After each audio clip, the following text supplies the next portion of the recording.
안녕하세요. 지난번 영상에서 내 수준에 맞는 영어 소설 찾는 방법을 추천해 드리고, 초보일 때는 쉬운 책을 선택해서 같은 책을 반복해서 읽는 것이 여러 권의 다른 책을 읽는 것보다 효과가 훨씬 좋다는 말씀을 드렸는데요.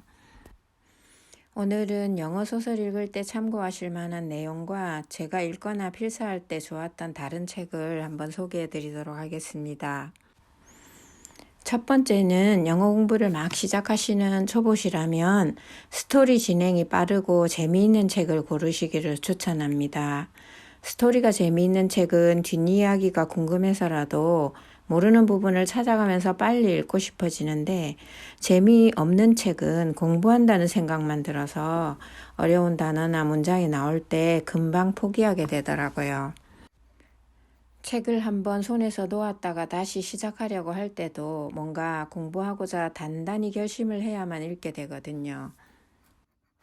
이어지는 스토리가 재미있으면 아무래도 오래 읽게 되고 어느 순간 저도 모르게 집중하고 있더라고요.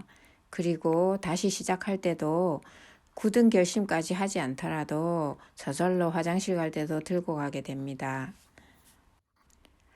그런데 재미있더라도 개인적으로는 너무 슬픈 스토리는 권해드리고 싶지 않아요. 가능하면 즐겁고 명랑하고 긍정적이고 해피엔딩인 스토리가 좋은 게 계속 반복해서 읽어야 되기 때문이에요.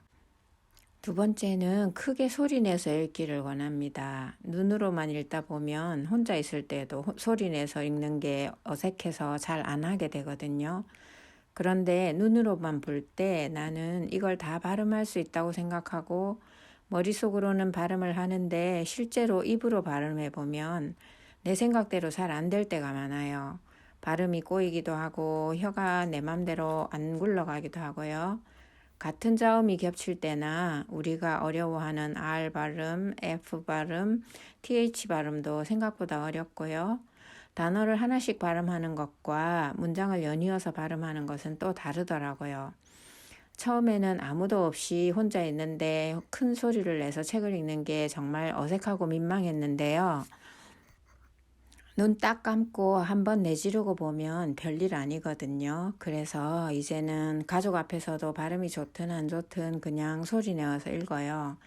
그리고 필사를 할 때도 입 다물고 하는 것이 아니라 꼭 소리내서 문장을 읽은 후에 그 문장을 최대한 길게 기억해서 필사를 해야 문장을 빨리 익히게 되더라고요.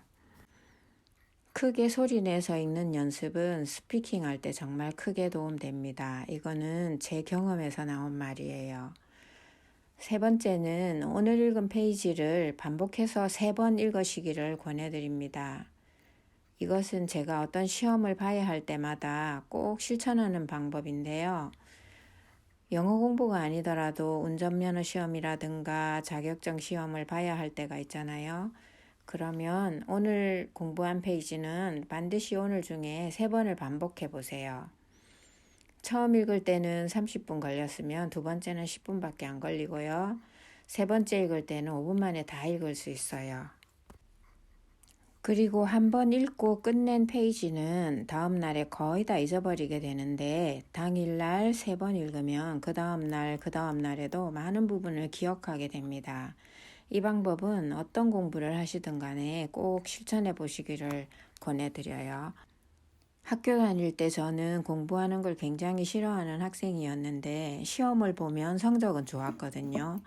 공부는 많은 시간 노력하는 것도 중요하지만 요령 있게 시간 대비 효과가 좋은 방법으로 공부하는 것도 중요하다고 생각합니다.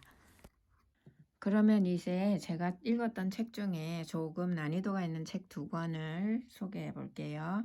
이것은 빨강머리 앤인데요. 여러분도 다 잘 아시는 책이고 여기 나오는 앤의 캐릭터가 너무 사랑스럽고 귀엽잖아요. 그런데 또 영어 문장도 상당히 특이하다고 해야 될까요? 문체가 아주 독특하고 위트가 넘치는 표현이 정말 다양하고 재미있어요. 형용사 부사가 정말 많이 나오고요. 동화책이라고 생각했는데 문장도 만만치 않고 이렇게 두께도 상당히 두껍습니다. 그래서 처음에는 단어 찾는데 시간이 많이 걸렸거든요. 단어 찾은 후에 자꾸 잊어버려서 책에다가 연필로 뜻을 다 이렇게 써놨어요. 초보 때 너무 힘들어서 필사를 2번이나 했고 대략 7, 8번 정도 읽은 것 같은데 그래도 완벽하게 이해 못한 문장도 있어요. 이 책이 좋은 점은 앤이 워낙 말이 많은 아이다 보니까 대화체가 나와서 스피킹에 도움이 되는 그런 문장들이 많이 있고요. 작가가 문장을 굉장히 재미있고 위트 있게 표현한 부분이 많아서 감탄하게 되더라고요. 다 아는 이야기지만 원서로 읽으니까 또 우리가 아는 이야기하고는 또 차이가 있어서 굉장히 감탄한 부분도 많았고요. 여기 보시면은 너무 모르는 단어가 많아서 빽빽하게 적어 놓은 거 보이실 거예요. 이거를 거의 7, 8번 정도 반복해서 읽으면서 이 책에서 정말 어휘력이 많이 늘었습니다. 다 읽고 나서 유튜브에 올라온 오디오북을 또 반복해서 들었거든요.